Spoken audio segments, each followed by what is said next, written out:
사랑하는 여러분, 가끔씩 이제 어린이용 동화인데도 굉장히 섬뜩하면서도 현실을 제대로 그려놓은 잔혹 동화들이 있죠. 그 중에 가장 수작으로 꼽히는 작품이 최규석 작가의 그 지금은 없는 이야기라는 동화집에 나오는, 이게 여러 편을 엮은 거예요. 그 책에 나오는 불행한 소년이라는 동화입니다. 아마 궁금하신 분들은 인터넷에 한번 쳐보세요. 이거 굉장히 유명한 동화입니다. 불행한 소년이라는 거예요. 이게 불행하게 자라는 소년에게는 이제 항상 곁에 있어주는 천사가 있어요. 소년을 막 놀리고 괴롭히는 친구들과 막 싸우려고 하면은 천사가 이제 참고 용서해라, 그 친구들을 불쌍히 여겨라, 이렇게 막 타이릅니다. 소년이 청년이 돼가지고 여전히 괴롭힘과 부당한 대우를 당함에도 천사는 저들도 괴롭고 불쌍한 사람들이니 참고 불쌍히 여기세요 라고 타이릅니다. 그러다가 늙고 병들어서 홀로 쓸쓸히 죽어가면서 이 소년은 천사에게 물어봅니다. 천사님이 시키는 대로 다 했는데 저는 이렇게 비참하게 죽네요? 라고 말하고, 천사는 아니요, 당신의 삶은 가치가 있었어요. 그리고 내가 당신 옆에 있잖아요 라고 위로합니다. 잠시 위로를 받나 싶더니 이 소년은 마침내 깨닫고 분노하면서 그 천사를 죽여버립니다. 네가 평생 나를 속인 거야 라는 한마디를 던지면서요. 발간 당시에도 굉장히 파란을 일으킨 작품이었습니다. 잔혹한 내용에 이 학부모님들의 이제 아이들을 둔 부모님들의 항의가 잇따랐다고 하는데, 작가는 그 천사는 천사가 아니라 악마였다고 설명했습니다. 운명에 순응할 것을 강요하고 현실의 모순에 눈을 감고 내세에만 관심을 갖게 만들고 억압받는 자들의 저항을 폭력으로 몰아붙이면서, 그러니까 그건 폭력이야 라고 몰아붙이면서 힘센 자들의 앞잡이 노릇을 하는 가짜 천사였단 말이죠.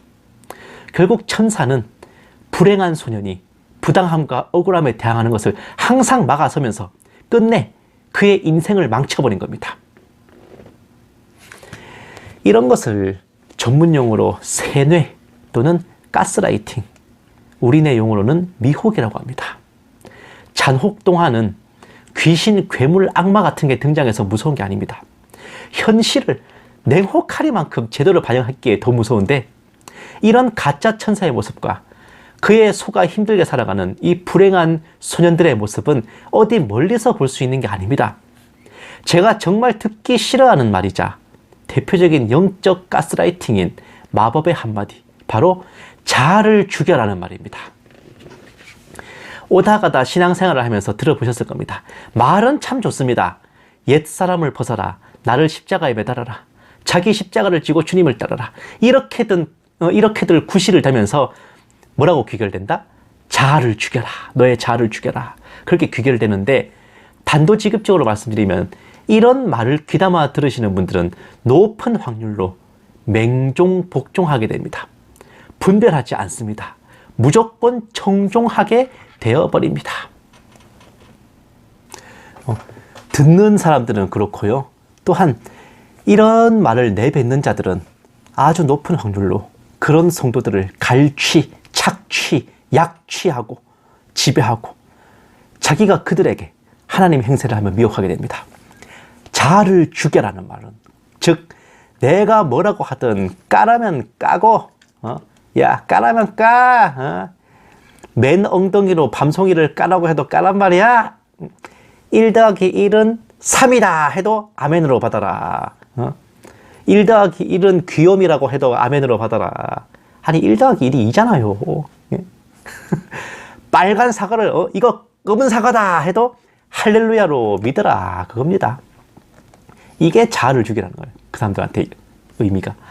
의심 없이 복종, 생각하지 말고 복종, 절대 복종, 무조건 복종을 강요하면서 자아를 죽여라.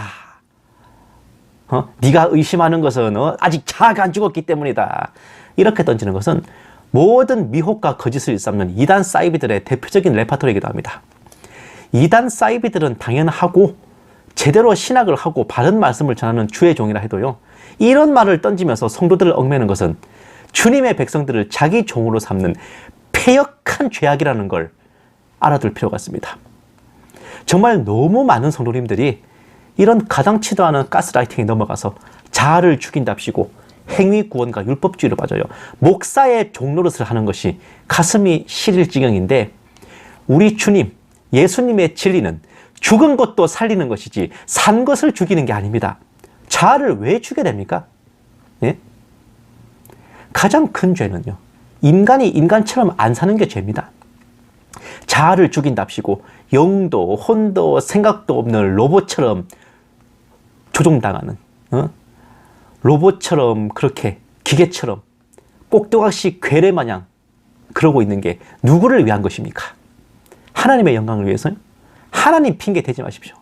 그런 걸 하나님이 원하셨으면 애초에 에덴 동산에서 자아를 죽인 상태로 아담과 이브를 창조하셨겠죠.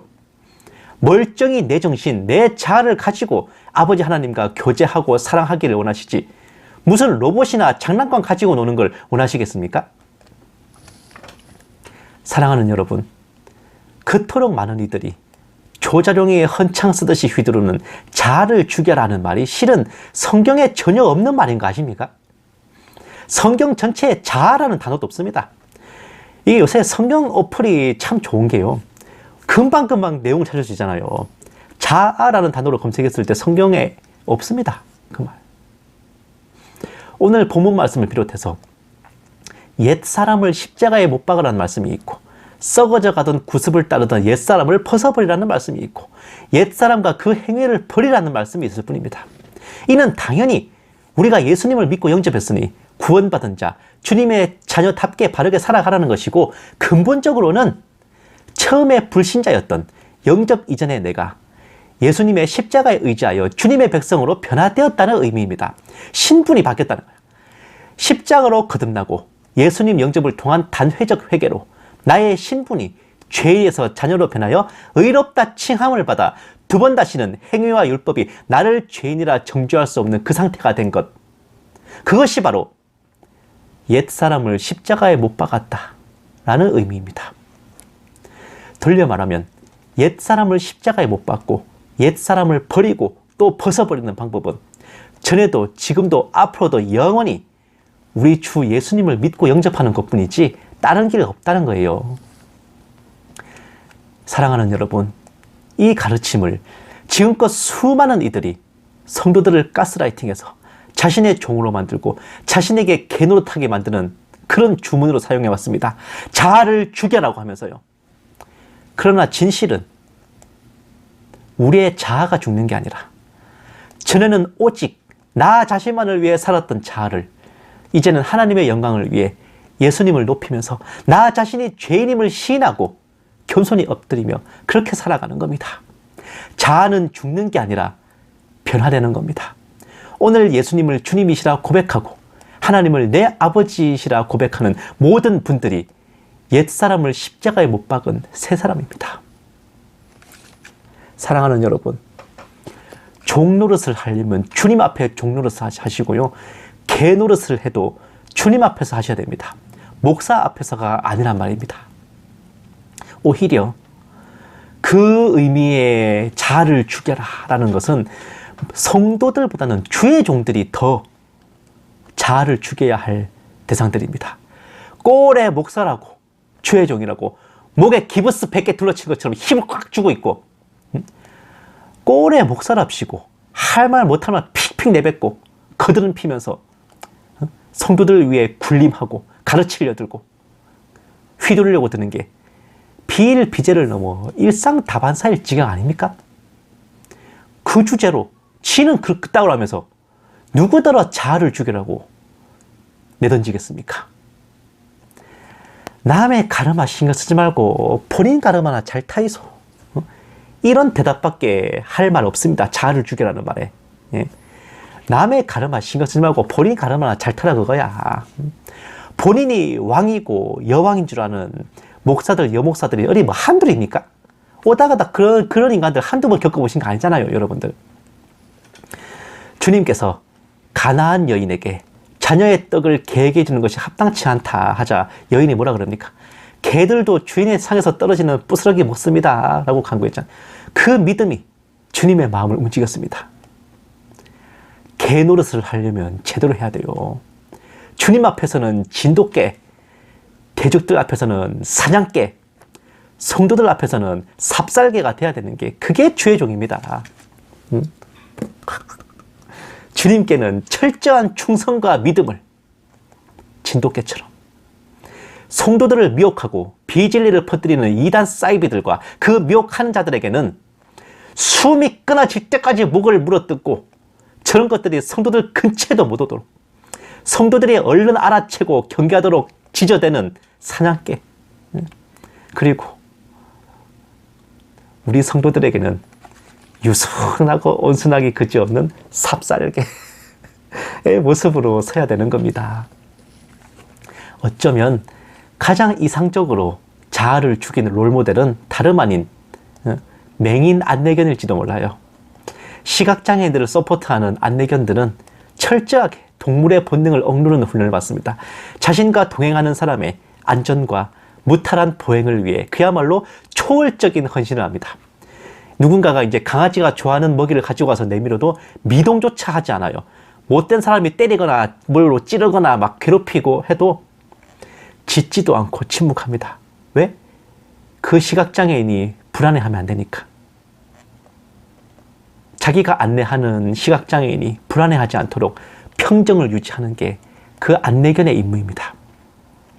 어떤 유혹과 위협 앞에서도 초연하고 꿋꿋하게 처신하고 어둠 속을 헤매고 길을 잃은 영혼들을 구원의 길로 안내하는 것에만 모든 촉각을 다 기울이고 오직 하나님만 바라보고 부여받은 사명을 성실히 수행하는 그것이 정말 맹인 안내견같이 섬기는 그것이 진짜로 자아를 죽인 그런 주의 종의 모습이 아닐까 생각해 봅니다.